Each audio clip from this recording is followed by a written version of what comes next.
Next, we're going to be going over the dumbbell hip thrust. There's a couple ways that we can get started here today. So starting on the bench here seated, you can grab that dumbbell and place it on the hips. And then from there, just think like you're getting into a tricep dip position, right? So pull those hips off the bench, slowly lower yourself down on. So that way your full entire shoulder blades are on top of that bench. So so the bottom half of that shoulder blade should be at the edge of the bench here. And from there, we're actually gonna start in that upper position, right? So start extended, keep those hips up in the air. You should squeeze the glutes. Next thing here as well, when we're getting set up, okay, even before we push those hips up, you should think about those knees should be on track. So that just means that your toes are pointed straight, your knees aren't caving in, and they're not way out wider than where your feet are planted, okay? So be about shoulder width apart as always.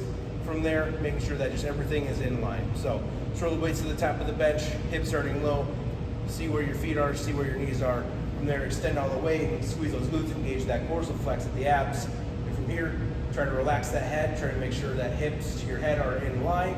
And then from there, with that weight at the hips, you can actually push that weight sort of to make sure that it doesn't keep from rolling up on top of the rest of your body.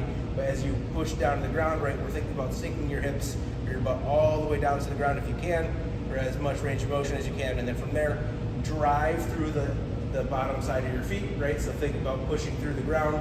Again, just like step ups, drive as if you're trying to push that ground into the earth. So pushing straight up, squeeze those glutes every time that we get back. And then from there, a couple ways that you can dismount as well. If you're in that position, dumbbells out in front.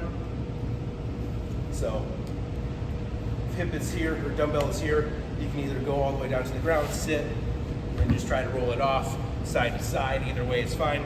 Otherwise, if you can, right, if that weight is already still at the hips, let's get back to the bench. If the weight is at the hips, if you are able to, shimmy your way up, grab that weight, sit to the bench, and then from there, you can just dismount, pull that dumbbell out to the side, or throw it off whatever way that you need to, okay?